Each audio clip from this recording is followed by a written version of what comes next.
My name is Shelby, and at 35 years old, I finally thought I had earned my father's respect. I built a tech empire from nothing after he refused to support me. For Father's Day, I bought him a luxury car worth more than most people's homes. I arrived at our family reunion with hope and an envelope in my jacket pocket. That envelope contained proof of everything I had accomplished and would change our relationship forever. Before I tell you how my father went from insulting me to begging for forgiveness, drop a comment telling me where you're watching from, and subscribe to hear more stories about standing up for yourself. Growing up in Boston with my father Gerald was like living under a microscope that only magnified flaws. As a respected cardiologist at Massachusetts General Hospital, my father valued traditional success and academic excellence above all else. His framed diplomas from Harvard Medical School hung prominently in our hallway, constant reminders of the standard I was expected to meet. My siblings had no trouble living up to his expectations. Marcus, 2 years older than me, was the golden child who followed our father into medicine. He breezed through school with straight A's and perfect SAT scores. Amanda, my older sister by 4 years, became a corporate lawyer who married a surgeon and gave our parents the perfect grandchildren. Even Bridget, my younger sister by 3 years, found her place in our father's good graces by excelling in science and eventually joining his medical practice as an office administrator. Then there was me. School was always a battlefield where I fought invisible enemies. Words jumped around on pages, numbers scrambled themselves before my eyes. I spent twice as long on homework as my siblings, only to receive half the grades. My father would stand over me at the kitchen table, his voice sharp with disappointment. "Are you even trying, Shelby? Or are you just lazy?" he would ask, tapping his finger against a paper marked with red. "Your brother was already reading at a college level by your age." What none of us knew then was that I was struggling with undiagnosed dyslexia. It wasn't until college that a compassionate professor recognized the signs and suggested testing. By then, the damage to my self-esteem and relationship with my father was firmly established. I still remember my high school graduation with painful clarity. As families gathered at the reception afterward, I overheard my father talking to his colleague. 3 out of 4 isn't bad, right?" He laughed, gesturing toward me. "Marcus is headed to medical school, Amanda graduated law school with honors, and Bridget is already taking advanced placement everything. Then there's Shelby. Maybe he can work for Marcus someday, answering phones or something." I pretended not to hear, but those words carved themselves into my memory. That summer, I discovered computer programming almost by accident. Our family computer needed fixing, and since we were waiting for the professional to have an opening in his schedule, I decided to try solving the problem myself through online forums and tutorials. Something clicked. The logic of coding made sense to me in a way that traditional academics never had. I stayed up all night building my first simple program, and for the first time in my life, I felt competent, even talented. When I told my father I wanted to study computer science in college, he scoffed. "Playing with computers is a hobby for losers, not a career," he declared over dinner. "No son of mine is going to waste a college education on video games and internet nonsense." Despite my pleading, he refused to contribute a penny toward tuition unless I studied medicine, law, or business. My mother, Eleanor, as always, remained silent, unwilling to contradict him even in private. I enrolled anyway, taking out loans and working 2 part-time jobs to make ends meet. 6 months in, the strain became too much. My grades suffered as I balanced work and school, giving my father more ammunition. "See? I told you it was too difficult for you," he said when I called home, exhaustion in my voice. I made the difficult decision to drop out, but not to give up. I found work as a junior programmer at a small local company, rented a tiny studio apartment with a leaking ceiling, and taught myself coding every night after work until my eyes burned. At 27, after 3 failed attempts and countless sleepless nights, I created an app that caught the attention of major investors. My data security solution filled a critical gap in the market, and venture capitalists were suddenly calling me instead of the other way around. Within 18 months, my company grew from just me to 50 employees. 2 years later, We hit 500 employees and a company valuation of $250 million. Through it all, I never forgot where I came from. When Amanda complained about her crushing student loan debt during a rare family call, I anonymously arranged for it to be paid off, all $170,000 of it. When Marcus mentioned struggling with his mortgage down payment, $50,000 mysteriously appeared in his account. I paid for Bridget's graduate school without anyone knowing it was me. Even my father benefited from my secret generosity. When he needed an expensive surgery last year that wasn't fully covered by insurance, the hospital miraculously found that an anonymous donor had taken care of the $35,000 balance. Despite my success and secret contributions, family gatherings remained uncomfortable. I limited my visits to major holidays, where I endured the same old dismissive comments and backhanded compliments. After a particularly difficult Christmas 2 years ago, I stopped attending altogether. This year would be different. Father's Day coincided with my parents' 45th anniversary, and my mother personally called to ask me to attend the family reunion. I decided it was time to extend an olive branch, to make one final attempt to win the approval I had craved my entire life. I purchased a luxury car worth $125,000, a sleek black vehicle with custom interior and every premium feature available. I also prepared an envelope containing irrefutable evidence of my success, financial statements, company valuation reports, and documentation of all the anonymous gifts I had given to family members over the years. This would be the day I finally earned my place in the family. The morning of the reunion, I stood in front of my bathroom mirror, adjusting the tie of my $3,000 suit. I had visited an upscale barbershop the day before, and my normally unruly hair was perfectly styled. The reflection that looked back at me bore little resemblance to the insecure young man who had left home with nothing but determination and hurt feelings. My best friend Ryan called as I was about to leave my penthouse apartment. "You sure about this, man?" he asked after I explained my plan. "You've got nothing to prove to them. You made it despite them, not because of them." "I know," I replied, slipping the sealed envelope into my inner jacket pocket. "But I need to do this for me, not them. I need to close this chapter." "Just remember what we talked about," Ryan said. "Your worth isn't determined by what your father thinks of you. It never was." I thanked him and hung up, his words echoing in my mind as I took the private elevator down to the garage where the luxury car waited. I had practiced what I would say during the 3-hour drive to my parents' home in Connecticut, rehearsing responses to the criticisms I expected to hear. The last family gathering I had attended was my nephew's baptism.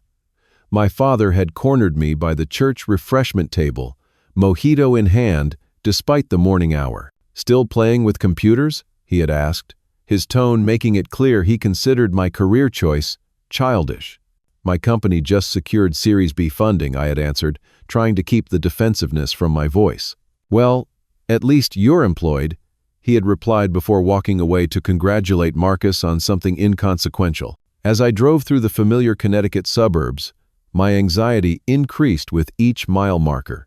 The wealthy neighborhood where my parents lived appeared largely unchanged, still projecting the same upper-middle-class perfection that had felt so suffocating during my youth. My father's colonial-style house sat on a corner lot, its white columns and immaculate lawn projecting the image of success he had always valued.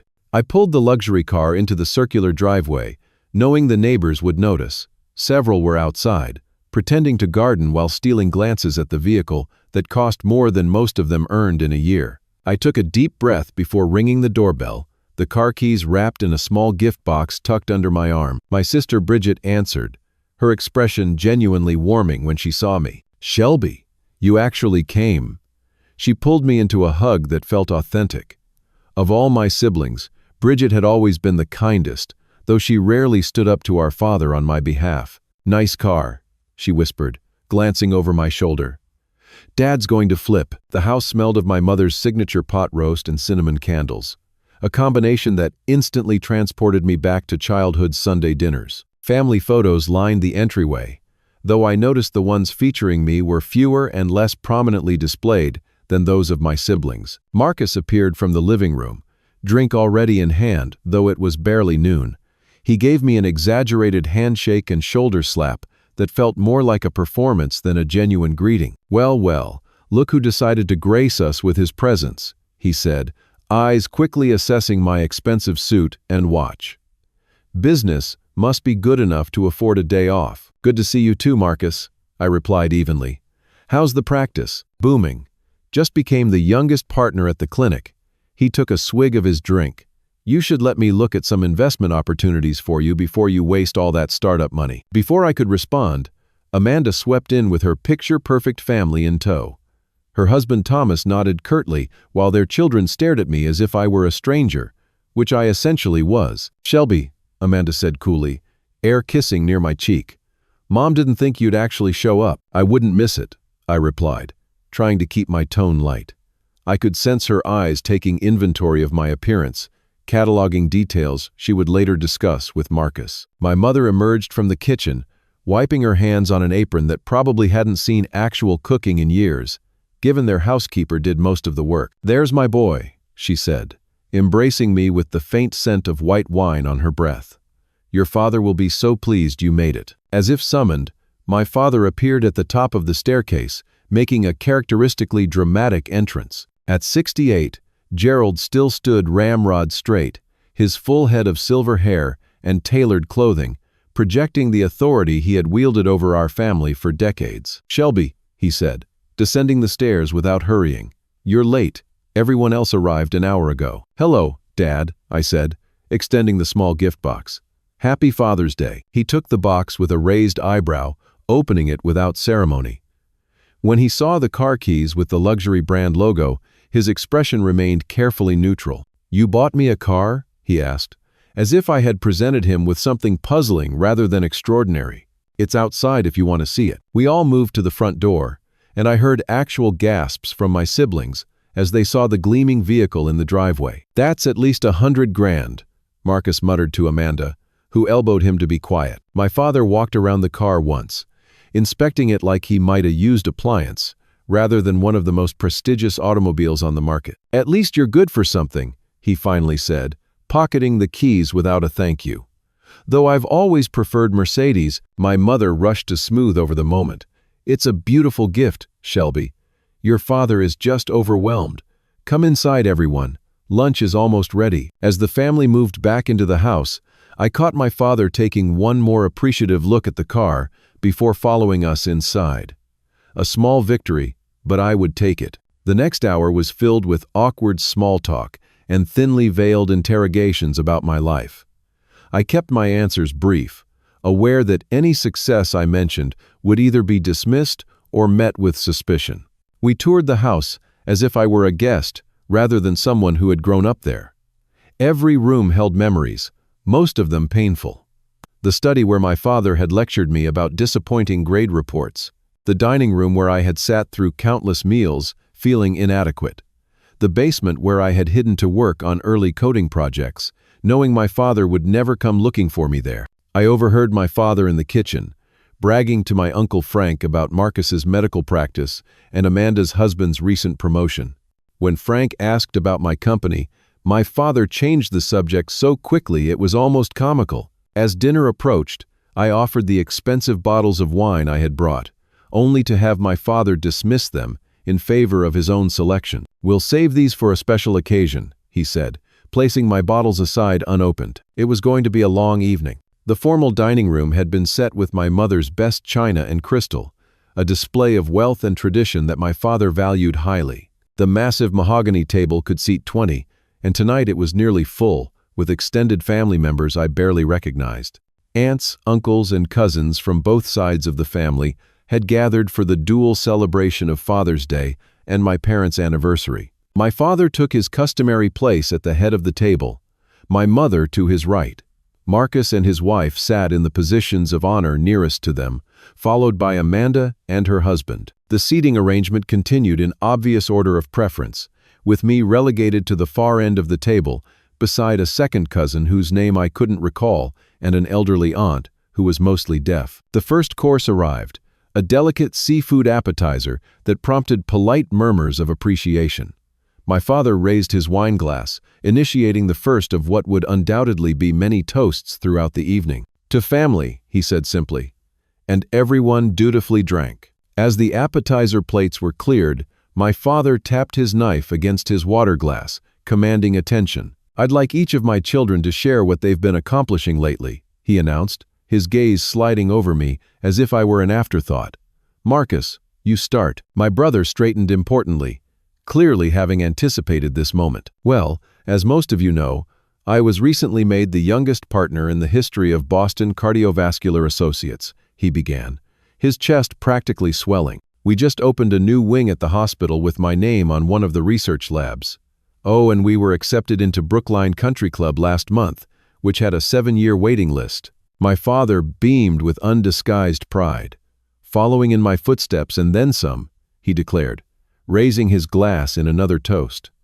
"To Marcus, a true credit to the family name." Amanda went next, pulling out her phone to show recent photos of her children winning various academic awards. "Aiden just won the state math competition, and Emma was accepted into the gifted program," she said. "And I'm chairing the hospital charity gala this year. We've already raised over $300,000. Beautiful family, successful career, and giving back to the community," my father praised. "That's what it's all about." To Amanda, when Bridget's turn came, she seemed almost apologetic as she shared news about her promotion within my father's medical practice. "I've been made office manager now," she said, "and I'm taking night classes to get my MBA." "Always improving yourself," my father nodded approvingly. "That's the way." To Bridget, who knows the value of hard work and loyalty. Then came the moment I had been dreading. All eyes turned to me, some curious, others already dismissive. "And Shelby," my father said, his tone notably cooler, "what have you been up to with your little computer business?" I cleared my throat, determined to remain calm and dignified. "My company expanded internationally this year. We now have offices in Tokyo, London, and Berlin, in addition to our New York headquarters. Our security software protects data for over 40% of Fortune 500 companies." A brief silence followed, during which I could see some of my extended family members actually looking impressed. My Uncle Frank, always the most reasonable of my father's siblings, leaned forward with interest. "That's remarkable, Shelby," he said. "I read something about your company in the Wall Street Journal last month. Wasn't there a major acquisition offer from Google?" Before I could answer, my father loudly asked if anyone needed more wine, effectively cutting off the conversation. "Let's not bore everyone with technical jargon," he said with a forced laugh. "Not everyone speaks computer." My mother, sensing the tension, quickly jumped in with questions about dessert, directed at no one in particular. The conversation shifted, and my moment of recognition evaporated. As the main course was served, I watched my family interact, noting how easily they fell into familiar patterns. My father dominated every discussion. My mother smoothed over awkward moments. My siblings competed for attention and approval, and I remained the outsider, tolerated rather than welcomed. I fingered the envelope in my jacket pocket, wondering if I would even have the opportunity to share its contents. Part of me still hoped for a moment of connection, a chance to bridge the gap that had existed between my father and me for as long as I could remember. But as the meal progressed, and my father repeatedly ignored or dismissed my contributions to the conversation, a slow realization began to dawn on me. Perhaps nothing I could ever do or achieve would be enough. Perhaps the problem had never been my accomplishments, but rather something more fundamental in how he saw me. Uncle Frank caught my eye from across the table and gave me a small, sympathetic smile. At least, someone recognized the dynamic at play. I returned his smile briefly before returning my attention to my barely touched steak. As dessert was being prepared in the kitchen, my father stood again, glass in hand. This would be the main toast of the evening, the one where he would address the dual celebrations of Father's Day and his anniversary. Despite everything, a small, foolish part of me still hoped for inclusion. My father stood at the head of the table, commanding the room as he had done throughout my life. He held his crystal glass aloft, the expensive scotch catching the light from the chandelier above. The conversations around the table quieted immediately, a testament to the authority he still wielded over the extended family. "Today, we celebrate two important occasions," he began, his voice carrying the practiced cadence of someone accustomed to giving speeches. 45 years of marriage to my beautiful Eleanor, and another Father's Day blessed with family. He smiled down at my mother, who looked up at him with the same admiration she had shown throughout their marriage. Despite the years of witnessing his cruelty toward me, a man measures his success not by the money in his bank account or the car in his driveway, he continued, with a magnanimous wave of his hand that seemed to deliberately exclude the luxury vehicle I had given him, but by the legacy he creates through his children. The room murmured in agreement, and I felt a familiar knot forming in my stomach. I had heard variations of this speech throughout my life, and they never ended well for me. "I've been fortunate beyond measure in that regard," my father said, turning slightly to face Marcus. "My eldest son, who followed in my footsteps, and has even surpassed my accomplishments in medicine, a brilliant doctor, a respected member of the community, and a son any father would be proud of." Marcus raised his glass in acknowledgement, basking in the approval like a cat in sunlight. "And my daughter Amanda?" my father continued, turning to her next. "Graduated top of her class at law school, married well, and has given me grandchildren who are already showing the same excellence that runs in our family. A daughter who truly carries our family values forward into the next generation." Amanda smiled widely, shooting a smug glance down the table at me. "Then there's Bridget," he said, his voice softening slightly for his youngest. "Our family's rising star, who works tirelessly at my practice while pursuing her own education. Her loyalty and dedication make her a true asset to this family." Bridget blushed, looking uncomfortable with the praise, but pleased nonetheless. Then my father paused, his gaze finally settling on me at the far end of the table. The room seemed to hold its breath, perhaps sensing what was coming. I steeled myself, hoping against hope that today might be different. "As a father," he said, his voice taking on an entirely different tone, "I can honestly say I'm proud of all my children." He paused dramatically, his eyes cold as they locked with mine. "Except the loser sitting at the end of the table." The words hung in the air for a moment before a ripple of uncomfortable laughter spread through the room. My Uncle Frank frowned deeply, while my mother stared down at her plate. Marcus laughed the loudest, encouraging others to join in, while Amanda hid her smirk behind her napkin. Only Bridget had the decency to look ashamed, though not enough to speak up. "At least he was good for a car," my father added, doubling down on the humiliation. "Though I would have preferred a Mercedes, German engineering is superior, as any successful person knows." More laughter followed, and I felt my face burning as if I'd been slapped. My hands trembled slightly under the table, and I clenched them into fists to stop the shaking. The physical reaction reminded me of so many childhood moments, standing in my father's study as he listed my failings, my body betraying my emotions while I desperately tried to appear unmoved. In that moment, decades of similar incidents flashed through my mind. My 10th birthday, when my father gave Marcus a new bicycle, but told me I hadn't earned a gift that year. High school graduation, where he had loudly wondered to relatives if I would ever amount to anything. College dropout day, when he had said, "I knew you couldn't handle it," instead of offering support. I looked around the table at my family. Marcus was still chuckling, enjoying my humiliation as he had throughout our childhood. Amanda was whispering something to her husband while glancing at me with barely concealed disdain. My mother continued staring at her plate, her silence making her complicit in my father's cruelty as it had for my entire life. Only Uncle Frank showed any sign of disapproval, his mouth set in a grim line as he watched the scene unfold. But even he wouldn't speak up against my father. No one ever did. Something shifted inside me then, a fundamental change in how I viewed not just my father but myself. All these years, I had been seeking validation from someone incapable of giving it.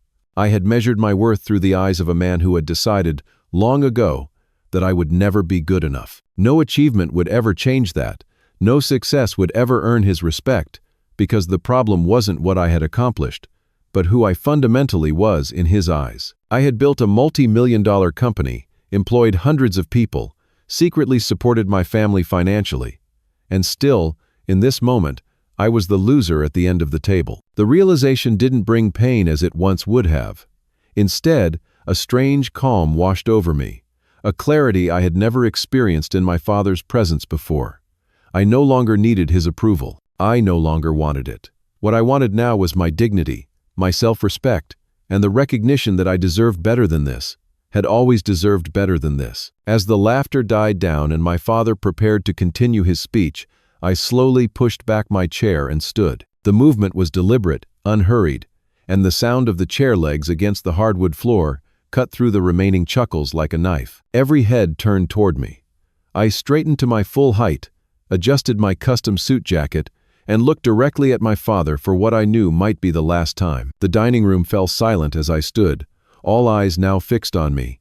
I hadn't raised my voice or made any dramatic gesture, yet something in my demeanor commanded attention. Perhaps it was the unfamiliar sight of me refusing to shrink under my father's criticism. "Respect," I said, my voice calm and steady, "is earned, not demanded.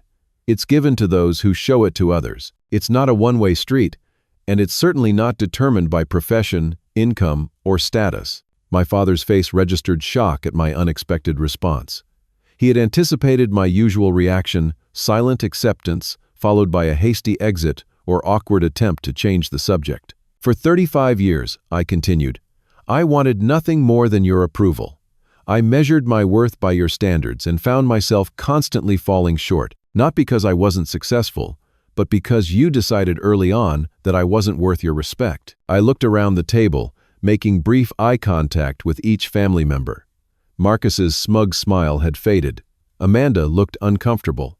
Bridget appeared on the verge of tears. "What none of you know is that while you've been judging me, dismissing my career, and treating me like the family disappointment, I've been supporting you all." Confused glances were exchanged around the table. "Amanda, when your student loans mysteriously got paid off last year, all $170,000 of them, did you ever wonder where that money came from?" Her eyes widened, her mouth opening slightly in shock. "Marcus, that $50,000 bank error that helped with your mortgage down payment wasn't an error at all."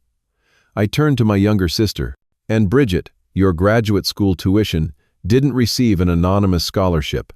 That was me." My father's expression had transformed from shock to confusion, his authority in the room suddenly undermined. "A true family supports each other without conditions," I said, looking directly at him again. "A true father loves his children for who they are, not what they do. And a true man acknowledges when he's been wrong." I reached into my jacket and removed the envelope I had carried all day. The room was so quiet now that the sound of the paper sliding against fabric seemed unusually loud. For years, I've contributed to this family anonymously because I knew that admitting you needed help from the son you considered a failure would be too much for your pride to bear, I said, placing the envelope on the table. "But pride doesn't pay medical bills, does it, Dad? Like the $35,000 for your surgery last year that insurance wouldn't cover." Another mysterious, anonymous donor at work. My father's face paled slightly as the implications of my words sank in. I slid the envelope toward the center of the table. "For you, Dad, Happy Father's Day." Inside were financial statements showing my company's current valuation of $250 million, bank records documenting all the anonymous gifts I had made to family members over the years, and a letter I had written explaining why I had kept my success and generosity secret for so long. My father stared at the envelope without touching it, seemingly unable to process what was happening. I buttoned my jacket with deliberate calm.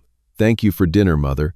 The pot roast was excellent, as always." I began walking toward the door, feeling strangely lightened, as if setting down a heavy burden I had carried for decades. "Shelby, wait," my mother called weakly, but there was no conviction in her voice.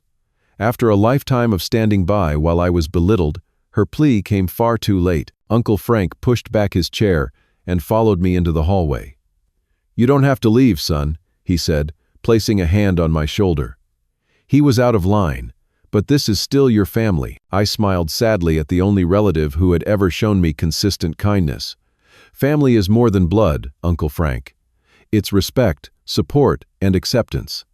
I haven't found much of that here." I walked through the house one last time, past the family photos that rarely included me, through the rooms where I had felt like an outsider in my own home. Each step felt like leaving a piece of my past behind, painful but necessary. In the driveway, I reached into my pocket for the spare key to the luxury car I had gifted my father just hours earlier. I had kept it as a precaution, sensing on some level that today might not go as hoped. I slid into the driver's seat and started the engine, then pulled out my phone and called the car dealership. "This is Shelby Williams.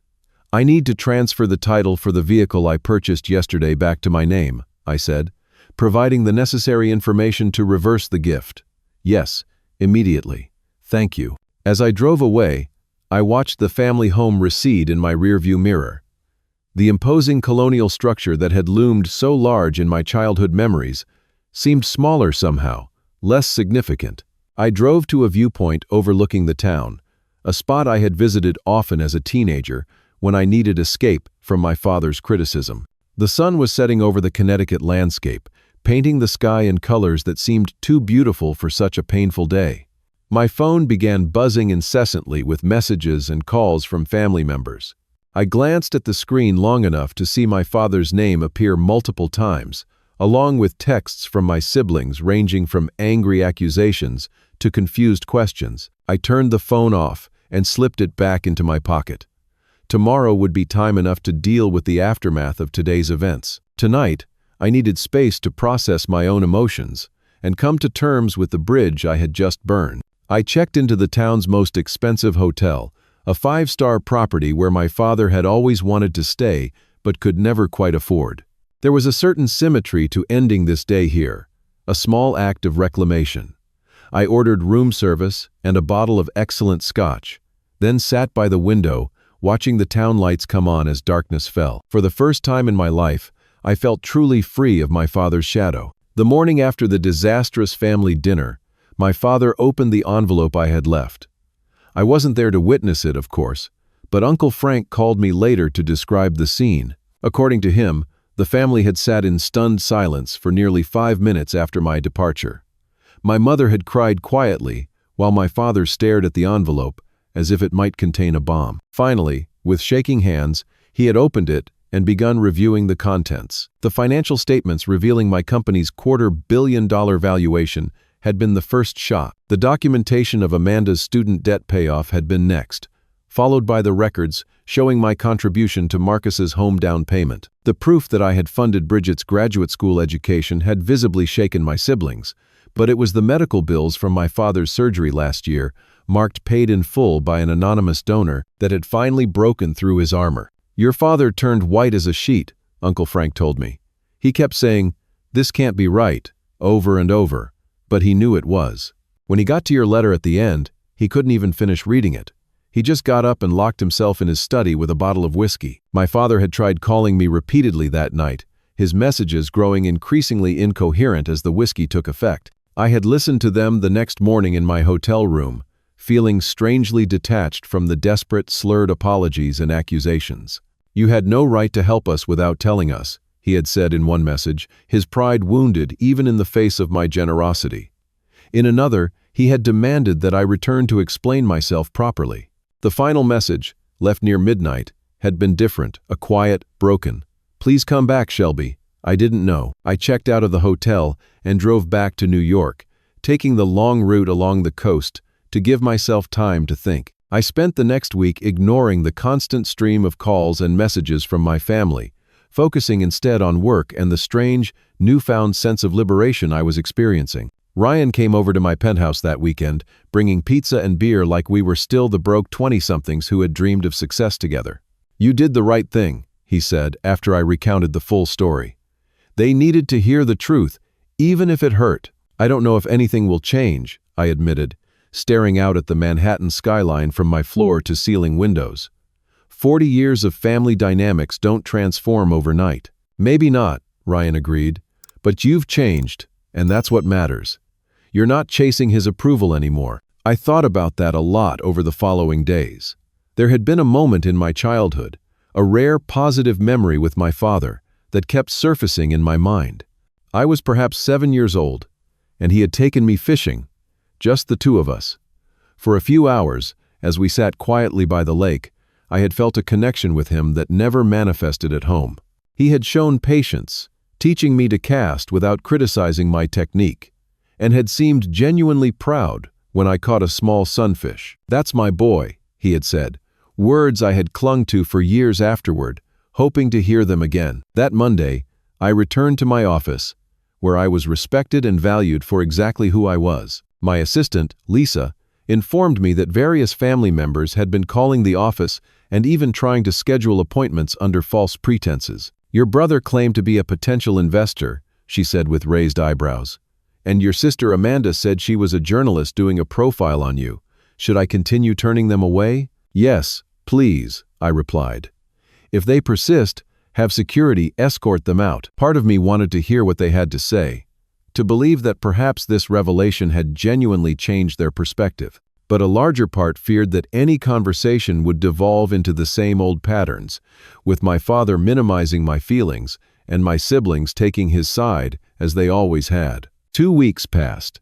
Work provided a welcome distraction, but in quiet moments, I found myself wondering if I had done the right thing. Not in standing up for myself, that I was certain of, but in cutting off communication so completely. Then, on a rainy Tuesday afternoon, Lisa buzzed my office.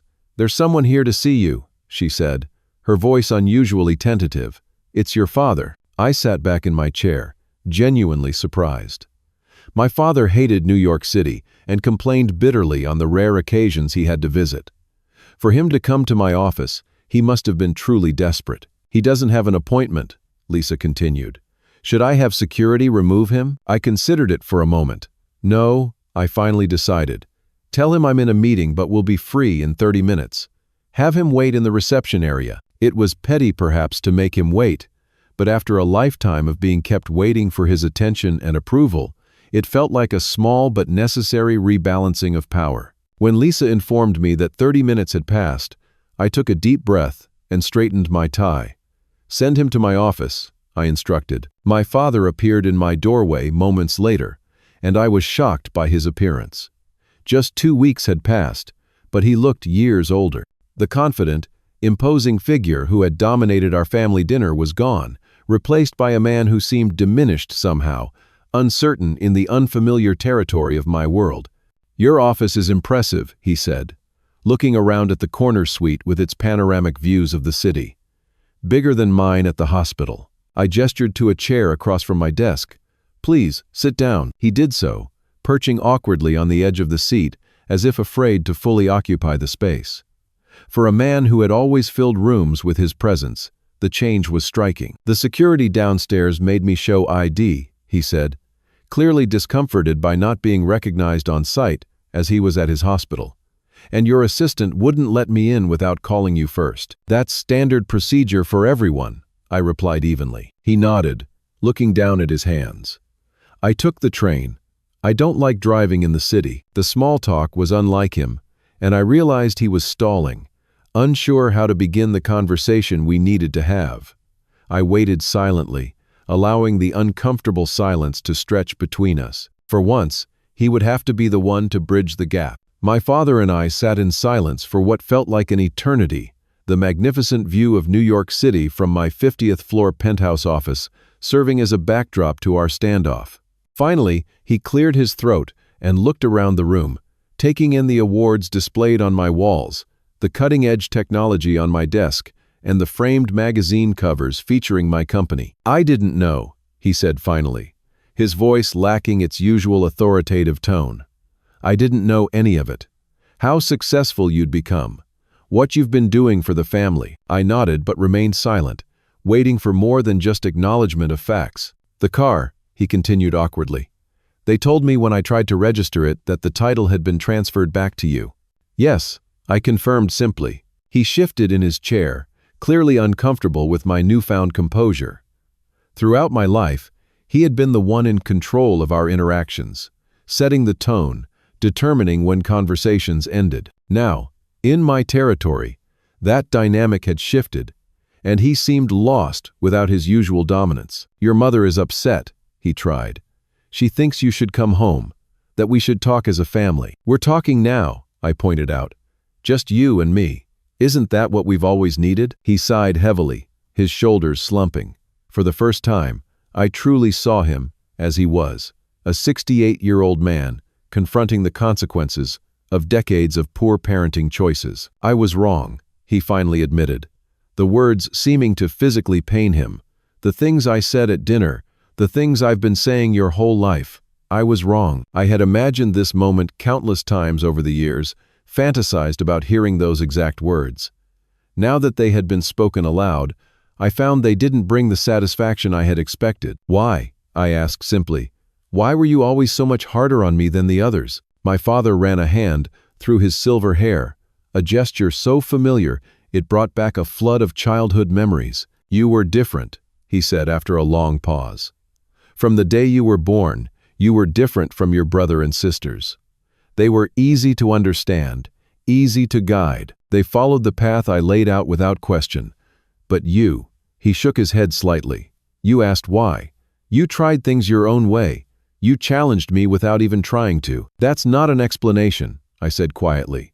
"Being different isn't a justification for being treated worse." "No, it's not," he agreed, surprising me.